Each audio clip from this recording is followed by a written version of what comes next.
Buongiorno ragazzi e bentornati sul canale. Volevo fare un pagellone di Verona-Napoli, visto che si è conclusa la giornata di Serie A, e dare i voti a tutti i calciatori, sia le sostituzioni entrate sia l'11 titolare, compreso l'allenatore. Vediamo se siamo d'accordo e vediamo i voti che ho dato ai calciatori. Meret, 6.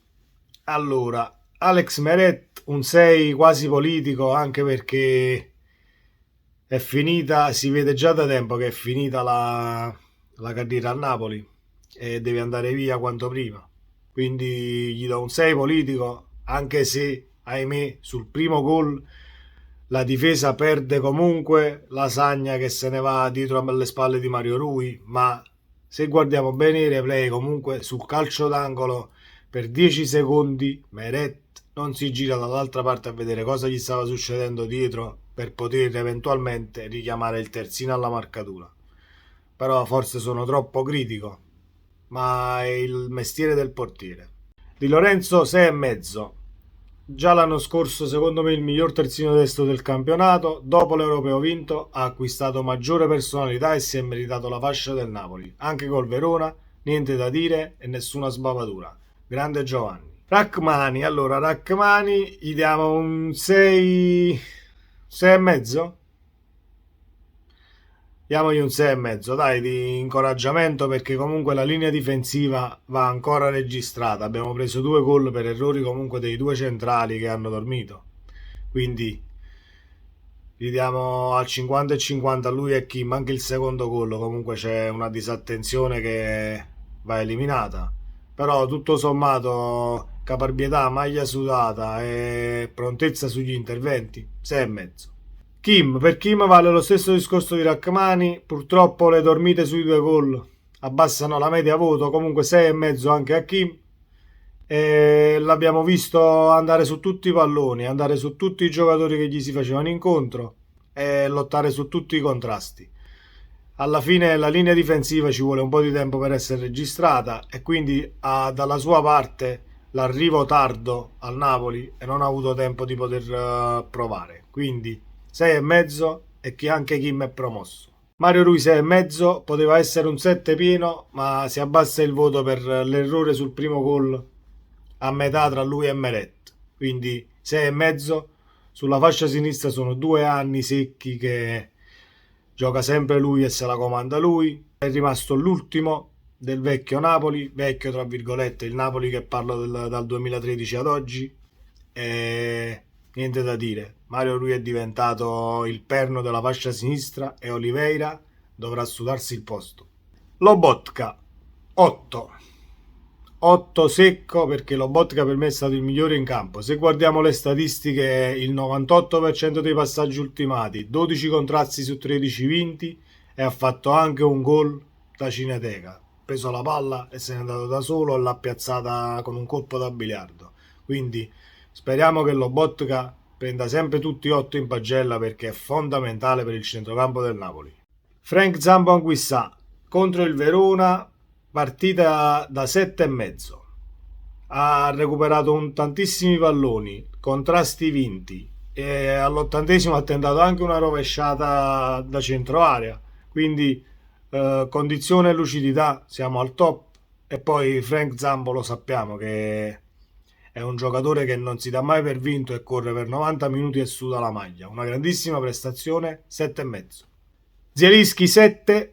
Il gol fatto grazie all'assist di Kvaratskhelia è un bel vedere. Piazzata, è rimasto freddo davanti al portiere e l'ha piazzata sul palo più lungo. E poi ha fatto una grandissima partita a livello di qualità, mantenimento palla e passaggi precisissimi senza sbagliare molte cose, anzi poco e niente. E dobbiamo dire che quindi secondo me Zielinski-Fabian era il dualismo che non funzionava a Napoli, perché secondo me troppa qualità là avanti, si andavano a annullare i due.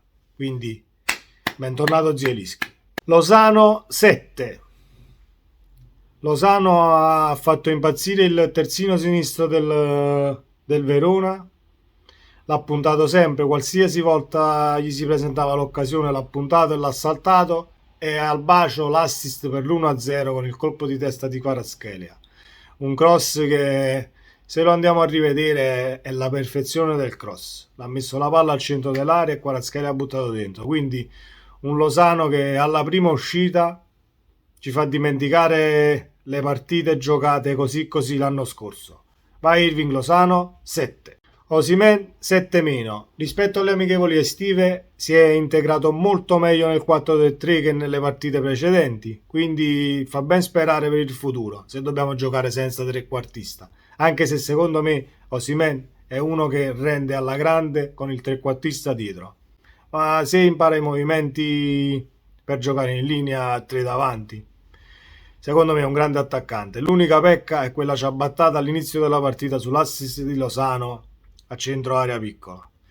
Quelle cose devono migliorare, però poi si va a compensare perché ci ha portato sul 2-1 al 47esimo con un grandissimo scatto sul secondo palo e ha messo la palla dentro di Tapin.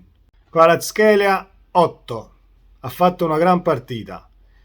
La doppia fase fatta come si deve, ma soprattutto assist per Zielinski del 3-2 e il gol che ci porta in vantaggio l'1-0 di testa, quindi abbiamo visto che anche di testa e non solo di piede fa la differenza. Poteva steccare l'esordio in Serie A, ma non l'ha fatto. Ha fatto una grandissima partita ed è stato sostituito ovviamente per risparmiare energie perché ci sono tante partite una dietro l'altra fino all'inizio del mondiale.